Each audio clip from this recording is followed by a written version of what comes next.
Keeping your bike cleaned and lubricated is a really good start in looking after it, but when you get into more involved maintenance, there are more than just your regular cleaners and lubricants that go into keeping it sweet. It can be a little bit of a minefield, so I've got all these products here with me today, and I'm going to show you what they do. This is GMBN Tech, I'm Adam, it's time to grab your blue gloves and get stuck in.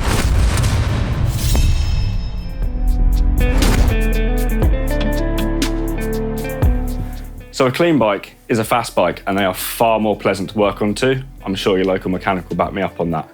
With that though, there are a few sort of caveats to cleaning your bike. So I have heard about people washing bikes with, washing up liquid and car shampoos. Now, in the case of using a washing up liquid, they do tend to have like a little sort of salt in them that's really good for getting into food grime and grease, but it's also really good at getting into the top coat of your paint and sort of making it really hazy. So avoid that. And then you've got the car shampoos, which contain a wax element, which, great for making your bike nice and shiny, but they also make your brake components really shiny and contaminated too, so you're gonna have a really hard time stopping next time you're out riding. Here at GMBN, we're lucky enough to be partnered with PT's, so we've got a number of their bike-specific cleaning products on hand, and being bike-specific, it all works as part of an ecosystem, so the cleaners are designed to safely and efficiently remove, their lubricants and greases from your bike. So we'll start with loam foam, or sort of a more generic bike cleaner.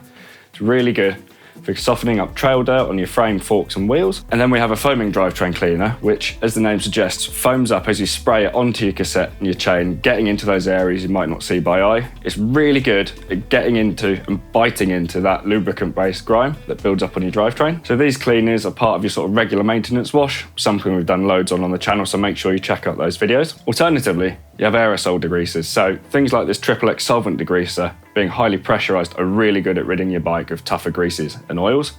And then we also have a disc brake cleaner, which, as the name suggests, really good at cleaning your brakes of any contaminant. So being highly pressurized, they will require more accurate application than, say, your regular bike cleaners. So I'd always spray it onto a cloth first. It's a little bit safer as well, just stops it getting sprayed into the atmosphere as well with that. On that note, make sure you are using them in a well-ventilated area. So if you are inside, extract the fan, and then if you are outside, just away from any sort of wildlife, flora and fauna. I'd always recommend wearing blue gloves or just any protective glove with these, because whilst these are really good at ridding your bike of greases and grimes, they're also really good at ridding your hands of the greases in your skin. So definitely watch out for that. So getting into the sort of more maintenance bits now, so occasionally you will need to sort of re-grease and repaste things just to keep your bike running sweet. Before going in and re-greasing though, I'd always recommend using something like the XXX degreaser, a cloth, just to wipe them clean first. Excess builds up of grease can cause sort of binding and even attract dirt, which wears things out. Not good. This being said, not all assembly pastes and greases are the same. They all do different jobs. So for things that you need to keep water out of and things that might be sat for a long time, something like an assembly grease, which is a little bit thicker, is great for that. It just acts as a barrier, stops any moisture sort of ingressing onto those components. For faster moving parts, such as bearings, axles, be it your crank axle or your wheel axle, something like a speed grease or ceramic grease, are really good to keep that running with very little friction on it. And then we have a carbon assembly paste, also known as fibre grip. So this is used for sort of increasing friction between two carbon interfaces or a metallic and a carbon interface. So something like a seat post in a frame, or sometimes even just handlebars in your stem. So use this sparingly though, because too much of it can act as a bit of a grease and maybe do the opposite job to what you want. I have seen people sort of pack headsets with this before and it's essentially slipped and caused a lot of noise. And that's not what you want when you're setting up your bike. So another sort of caveat with that, excess grease can attract dirt and grime, so make sure you're wiping any off before you hit the trail.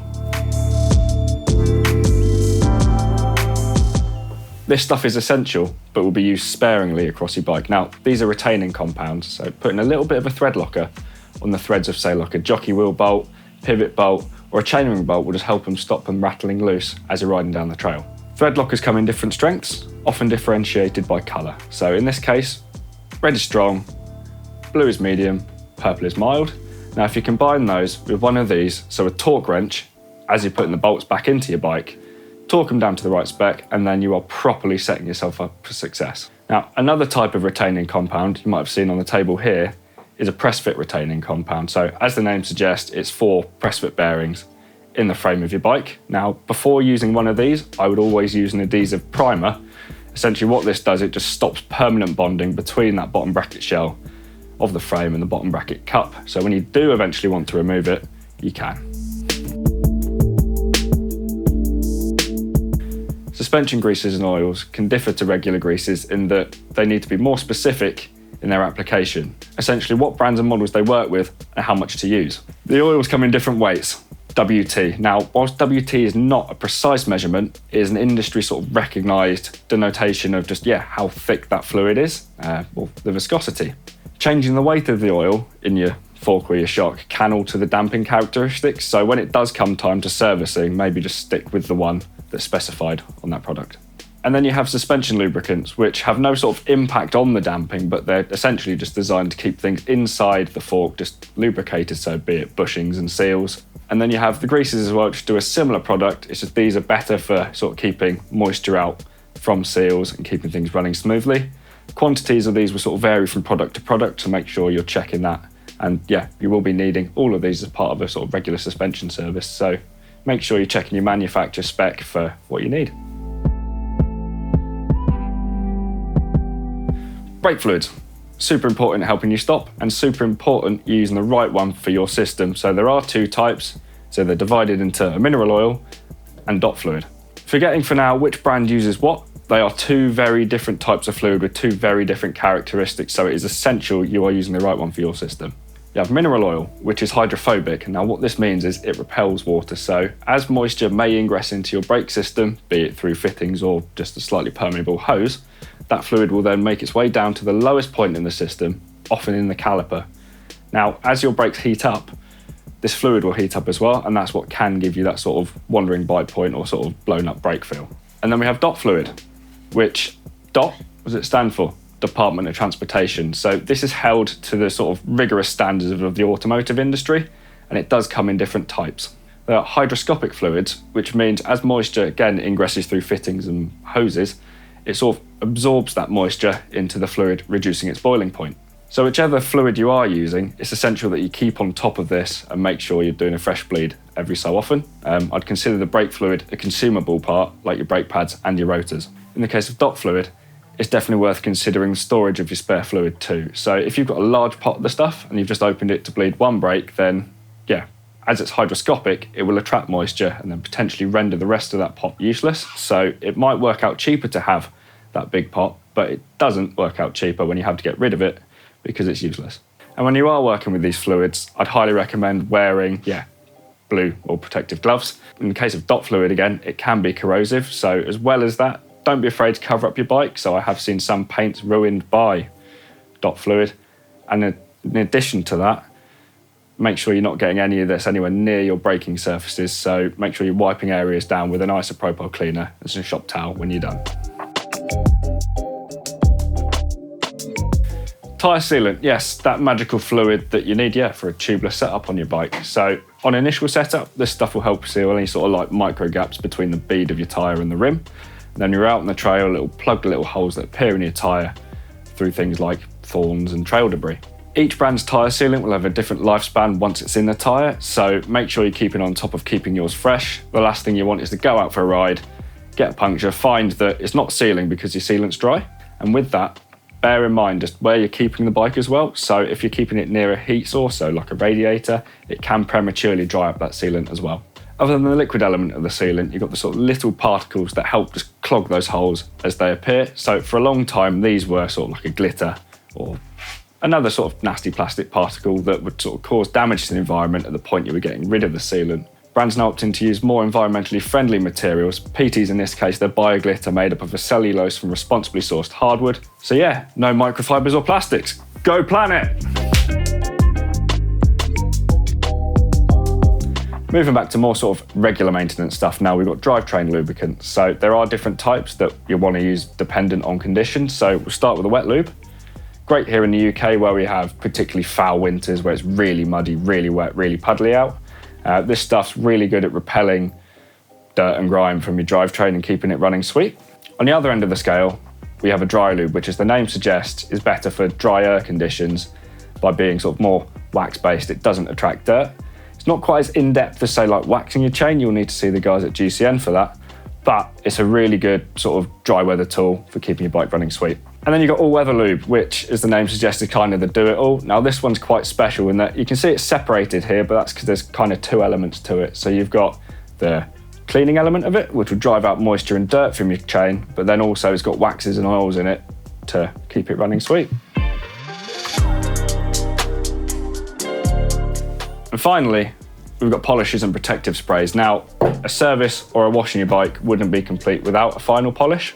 Carefully applying a layer of polish to a bike helps repel dirt and moisture. I'd always recommend spraying onto a cloth first, just in case any overspray gets on your brakes and contaminates them. As well as a polish, things like a silicone spray can be carefully applied to the stanchions and seals of your fork and shock. So in the case of spraying it onto the stanchion, yeah, spray it directly on it, but hold that rag behind it just to catch any overspray. And then same again with the seals, just be very careful doing that, particularly on the fork, because it is so close to that disc rotor, you don't want to contaminate it. And then protective sprays, sort of as a bit of an industry joke now, have become sort of an abbreviation of the company name and then sort of a formula number after this. So in case of PTs, we have PT17, but there are numerous of these about. Now, one thing I see people doing is using these as drivetrain lubricants, which they are not. Stop doing that, it's bad. What it does, essentially, it'll drive out any sort of oils and moisture from your chain, which is great for that, but then you'll need to lubricate on top of it. These sprays as well can be used to sort of free up seized components. So say you've got a stuck bolt, I'd always spray a little bit in, just carefully, and then let it sit for a bit, bite into things, and then have another crack at getting it loose. So yes, each of these products obviously has a different purpose, and then as a result, has its own set of warnings. So at the very least, I would read the label on the back first before you get started. If you're using these in a professional environment, you're going to need to be storing these in a safe, secure, fire-resistant cabinet. As well as this, you're going to need the paperwork for each individual product. It sort of outlines what the product's made of and what you need to do should things go wrong. Why is that? A lot of these products will fall under sort of COSH regulations. Now, what is COSH? So COSH stands for Control of Substances Hazardous to Health. Ultimately, safe practice guidelines put in place to prevent harm in the workplace. So things like risk assessments, knowing what these products are made of and the measures to take should something go wrong. It's well worth looking into this as well if you're a home mechanic. So knowing how to store your products safely is a really good shout. And as part of this, I can't emphasize enough just how important it is to look after yourself and look after your hands when you're using products like these. So yes, always wear the protective gloves. Wear a barrier cream as well. So put that on before you put the gloves on. And then when you're done working for the day, done working on your bike, make sure you're washing your hands thoroughly and don't be afraid of moisturizing. Your hands are the greatest tool you're ever going to have, so look after them. And in a snapshot, that's everything you need to keep your bike running sweet. So there's a lot of things there. I'm sure you've got recommendations for products you use on your bike at home. Let me know down in the comments. So like, comment, subscribe, click the bell so you never miss a video from us. I've been Adam, and I'll see you soon.